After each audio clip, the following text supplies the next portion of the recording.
머리 위에 물을 붓는다면 어떤 현상이 일어날까요? 머리털을 적시면서 밑으로 흘러 떨어지게 될 것입니다. 이처럼 변하지 않는 만고불변의 진리라고 하는 것이 존재하기 마련입니다. 그 중에 하나가 뿌림과 거둠, 심는 것과 수확하는 이 법칙이 엄연히 존재하고 있습니다. 이 세상 속에서만 존재하는 것이 아니라 보이지 않는 세계에도 뿌림과 거둠이라고 하는 법칙이 존재합니다. 이 법칙이 있어서 영적인 질서든 세상의 질서든 질서 있게 움직이고 운행이 되는 것입니다. 이 법칙대로 되지 않는다면 어떤 혼란이 벌어지게 될까요? 아마 많은 사람들이 거두는 일부터 시작해서 뿌리는 일까지 아마 확신을 갖지 못한 채 혼란에 빠져 살아갈 수밖에 없을 것입니다. 인생의 가을을 맞이하는 사람들에게 있어서 거둠의 시기가 다가올 때 그 거둠의 열매들이 빈약하거나 한심스럽다면 어떤 생각을 하게 될까요?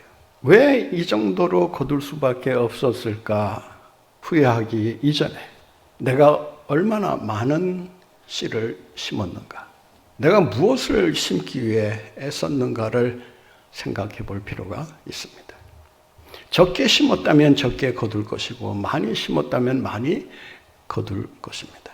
인생의 겨울이 가을이 풍요롭기 위해서 우리는 무엇을 심는가에 보다 주의를 집중해야 합니다. 지금 심는 그것이 훗날 여러분의 인생에 행복이 될 수도 있고 불행이 될 수도 있기 때문입니다.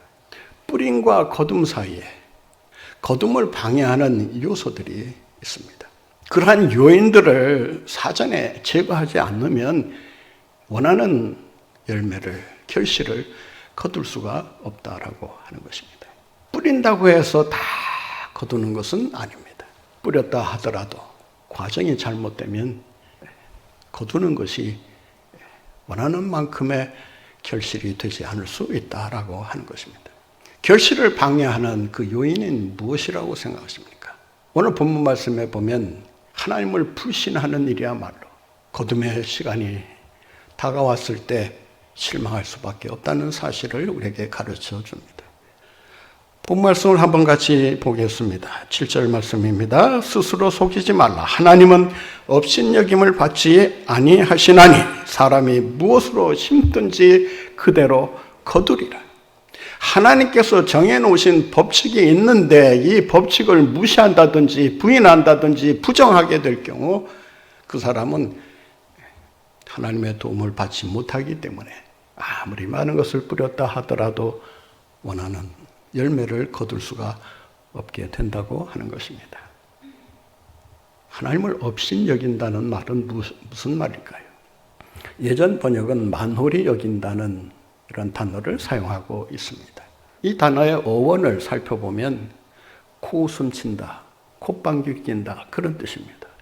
하나님이 하시는 일에 대해서 코웃음 치면서 비웃으면서 조롱하면서 내가 해도 이만큼은 할 수 있지 않겠나, 내가 해도 하나님보다는 더 잘할 수 있어 라고 하는 이런 교만과 이런 오만한 생각들이 결국 거둠의 시기를 아주 비참하게 만들게 된다라고 하는 것입니다. 심은 대로 거두리라 말씀하셨으면 심은 대로 거둘 줄 믿고 하나님을 의지하며 신뢰하며 뿌려야 합니다. 그런데 하나님의 법칙을 무시하면서 설마 그럴 리야, 좋으신 하나님께서 설령 내가 심지 않았더라도 사랑이 많으시니 풍성한 것을 거두게 하지 않으시겠나, 하나님이 기뻐하지 않는 것을 내가 뿌리면서 보다 축복된 열매를 거두려고 한다면 그것은 하나님을 조롱하는 행위에 불과하다라고 하는 것입니다. 왜냐하면 하나님은 결코 그렇게 말씀하신 적이 없거니와 또 그렇게 우리가 요구하는 대로 행동하시는 분이 아니시라고 하는 것입니다. D.L. 무디가 설교를 하면서 이런 말을 성도들에게 전했다고 합니다. 심은 대로 거둡니다. 도둑질을 심으면 쇠고랑을 거둡니다. 심은 대로 거두기 마련입니다 라고 하는 설교를 하자마자 술 취한 한 사람이 손을 들고 항의하듯이 이렇게 말하더랍니다. 저는 그 말을 절대 믿지 않습니다. 설교를 방해하는 것도 모자라 하나님의 말씀을 전적으로 뒤엎는 이런 불순한 말을 내뱉었던 것입니다. 순간적으로 당황할 수밖에 없어서 그 사람을 바라보고만 있었는데 교회 문이 열리면서 경찰이 들이닥치면서 체포를 해서 끌고 나갔다는 것입니다. 나중에 밝혀진 사실을 알고 보니까 전과 육범이었다는 것입니다. 그때도 나쁜 짓을 하고 들어와서 그 예배 자리에 앉아 있었다고 하는 것입니다. 여러분, 하나님을 시험하려고 하지 마시기 바랍니다. 오늘 본문은 원문대로 번역하면 이렇게 번역이 됩니다. 하나님은 조롱당하는 것을 결코 허락하지 않으신다. 인간의 조롱을 묵과하지 않으신다라고 말씀합니다. 심은 대로 거두리라. 말씀하셨으면 말씀하신 대로 이루어질 줄 믿고 믿음으로 나아가시는 여러분들 모두가 되시기를 바랍니다. 거둠의 시기가 다가올 때 행복한 결실을 방해하는 요인이 있습니다. 낙심하는 것입니다. 우리의 신앙생활도 마찬가지라고 할 수 있습니다. 우리의 신앙생활이 왜 성장하지 못하는가? 때때로 낙심된 일을 만나기 때문입니다. 신앙생활을 성공적으로 하기 위해서 반드시 물리쳐야 할 적이 있다면 그것은 낙심입니다. 낙심이란 무엇입니까? 떨어질 낙에 마음 심자입니다. 마음이 떨어지는 것입니다. 우리가 흔히 마음이 철렁했다는 말을 합니다. 우리는 살아가면서 이런 낙심된 일을 종종 겪기도 하고 경험하기도 합니다. 왜 응답이 이렇게 늦는 거야? 기대한 대로 왜 열매가 이렇게 시원치 않은 거야? 내가 이만큼 애쓰고 심고 노력했으면 그에 따르는 대가와 보상이 어느 정도는 주어져야 하는데 왜 이런 결과를 내게 주시는가? 우리는 기대한 대로 되지 않을 때 낙심합니다. 원하는 만큼의 결과를 얻지 못할 때 낙심합니다. 더 큰 낙심은 언제 하는지 아십니까? 불의한 사람이 심지도 않았는데 많은 것을 거두는 것을 볼 때 낙심합니다. 심은 자의 것을 강탈하고 강제로 불법으로 빼앗고 불을 쌓는 행위를 보면서 왜 예수 믿는 나는 이렇게 힘들게 살아야 하고 예수 믿지 않는 사람들은 저렇게 세상적으로 잘 나가는 것일까? 대장동 사건을 바라보면서 실망하지 않는 사람이 거의 없었을 것입니다.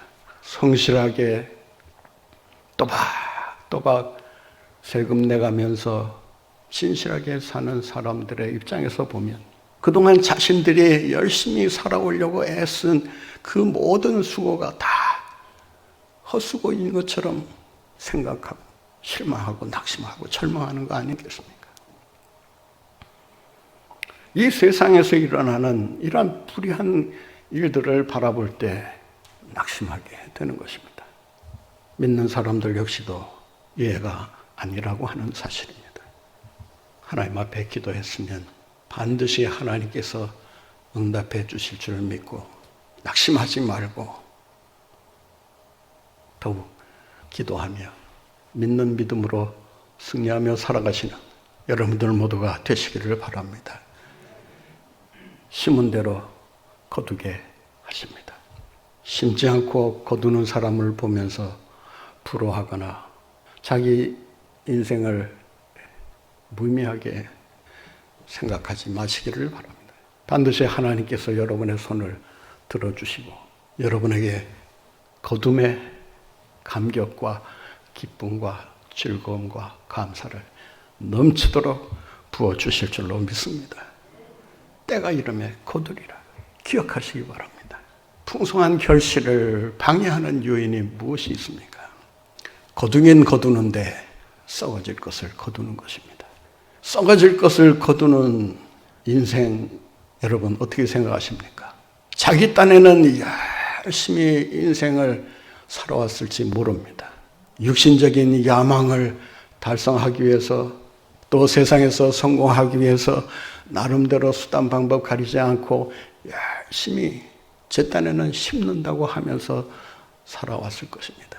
그런데 그 결실이 썩어질 것이라면, 사라져버릴 것이라면, 아무런 가치가 없는 것이라면 그 거둠의 시간은 정말 쓸쓸하기 그지없는 불행한 시간이 될 것입니다.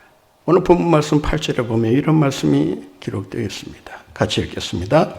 자기 육체를 위하여 심는 자는 육체로부터 썩어질 것을 거두고 성령을 위하여 심는 자는 성령으로부터 영생을 거두리라.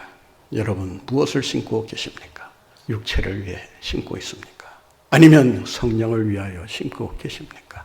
여기서 위하여라고 하는 에이스라고 하는 전치사는 무엇을 위하여라는 뜻도 있지만 누구를 쫓아서 누구의 지시를 따라서 사느냐, 성령의 인도하심을 따르냐, 아니면은 육체의 소욕을 따라서 살아가는가, 무엇을 쫓아 살아가는가, 무엇을 심는가에 따라서 그 결과는 천양지차로 달라집니다.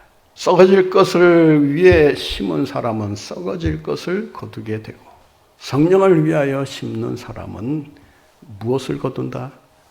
영생을 거둔다라고 말씀합니다. 여기서 말하는 영생이라고 하는 말은 오래 산다는 그런 의미가 아닙니다.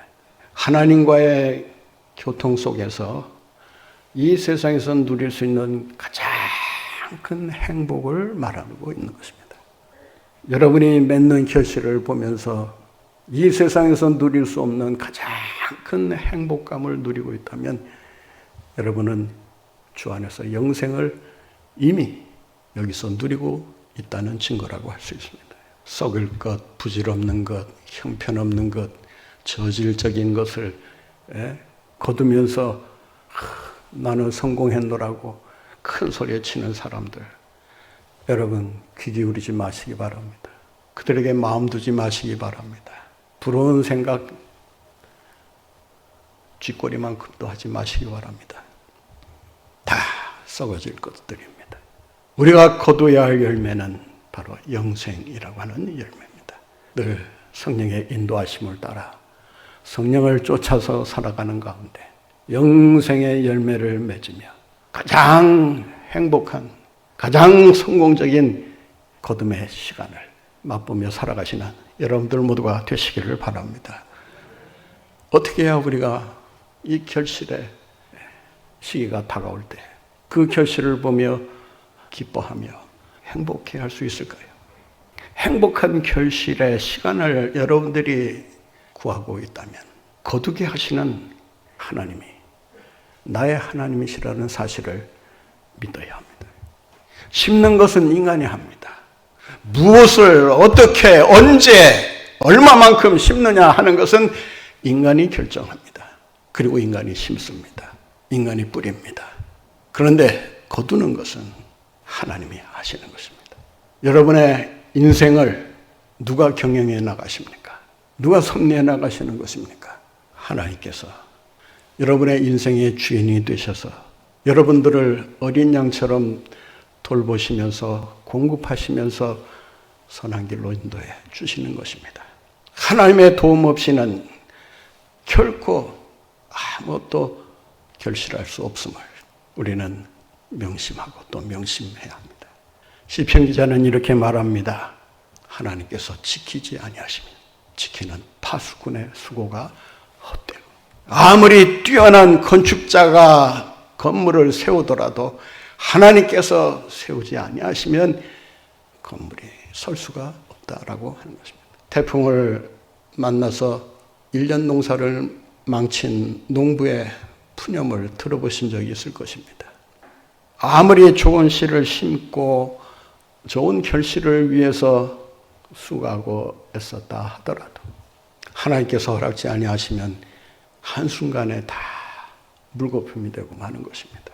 이 원칙을 여러분들이 분명히 기억하셔야 합니다.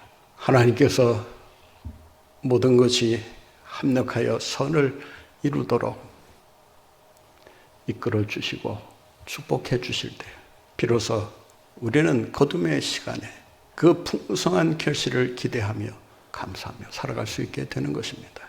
사랑하는 성도 여러분, 우리 주님께서 여러분의 인생사 속에 깊이 개입해 들어오셔서 여러분이 심은 것들이 더 풍성한 결실을 맺을 수 있도록 100배의 이윤을 남길 수 있도록 하나님께서 축복해 주실 줄 믿고 그 믿음 안에서 인생을 승리하며 살아가시는 여러분들 모두가 되시기를 바랍니다. 가장 안전한 투자는 하나님께 하는 것입니다. 세상 사람들에게 하는 투자 떼먹힐 수 있습니다. 사기당할 수 있습니다. 한 푼도 건지지 못할 수 있습니다. 그러나 하나님께서 거두실 줄 믿고 하나님에게 투자할 때 하나님께서 여러분이 투자한 것 이상으로 넘치도록 풍성하게 채워주실 줄로 믿습니다. 이 믿음이 있어야 합니다. 이 믿음이 없으면 변수가 많은 이 세상에서 정말 낙심하기가 딱 좋다는 사실을 우리가 잊지 말아야 합니다. 하나님을 믿게 될 때 하나님에게는 낙심이라는 것이 없습니다. 하나님에게는 포기라는 것이 없습니다.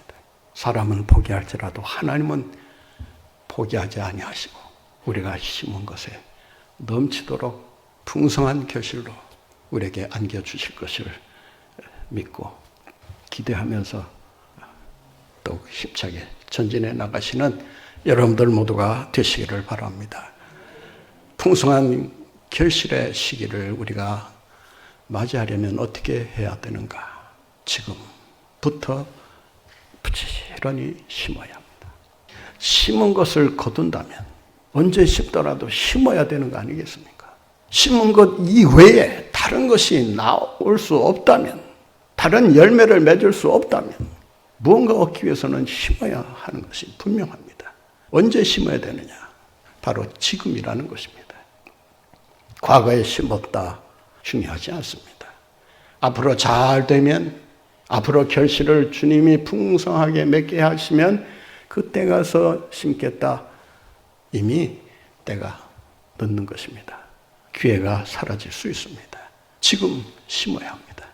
오늘 본문 말씀 7절에 이런 말씀이 있습니다. 같이 읽겠습니다. 스스로 속이지 말라. 하나님은 업신여김을 받지 아니하시나니 사람이 무엇으로 심든지 그대로 거두리라. 심든지라고 하는 이 말은 현재 분사입니다. 현재 분사라는 것은 지속적으로 반복적으로 계속해서 심는 행위를 가리킵니다. 지금 심으라는 것입니다. 지금 심지 않으면 아무리 시간이 흘러도 거둘 수가 없다는 것입니다. 기도를 심으면 반드시 응답이라고 하는 열매를 거두게 됩니다. 주님께서 거두리라고 약속하지 않으셨습니까? 기도의 응답이 늦다고 해서 실망하지 마세요. 여러분이 드린 기도가 지금 당장 이루어지지 않는다 하더라도 그 기도는 반드시 하나님의 때에 응답으로 열매를 맺게 될 것입니다. 코로나라고 해서 봉사할 기회가 적다고 중단해 버린다면 우리가 언제 봉사의 기쁨을 열매로 거둘 수가 있겠습니까?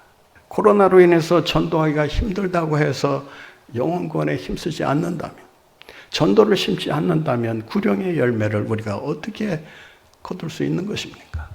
지금 심어야 합니다.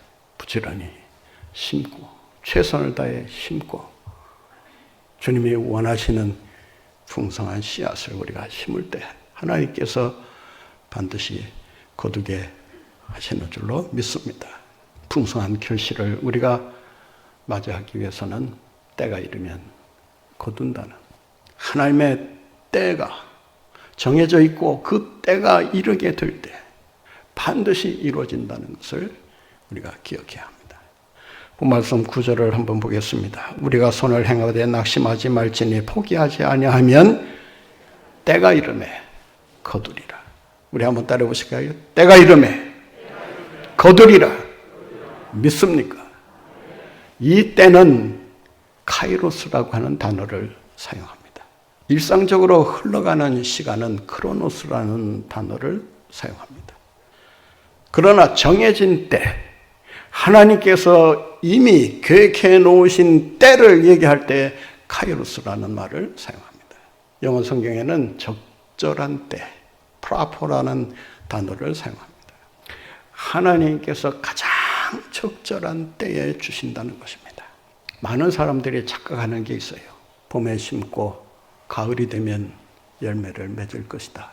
열매를 맺는 것은 분명합니다. 그러나 맺게 하는 때는 하나님이 정하시는 것입니다. 기도의 응답도 역시 마찬가지입니다. 하나님께서 정해 놓으신 때가 있는 것입니다. 그 때를 무시하고 여러분의 때를 앞세워서 여러분의 노력으로 이루려고 하면 백발백중 실패할 수밖에 없습니다. 하나님의 때를 기다리시기 바랍니다. 하나님께서 이 땅에 좋은 지도자를 언제 주실지 그 때는 하나님이 정하십니다. 세상의 때만을 생각하면서 실망하거나 낙심하지 마시기 바랍니다. 하나님의 때가 되면 반드시 하나님의 방법으로 하나님께서 이루어 주신다는 사실을 기억하시고 그 때를 바라보며 기다리며 믿음으로 나아가시는 여러분들 모두가 되시기를 간절히 바랍니다.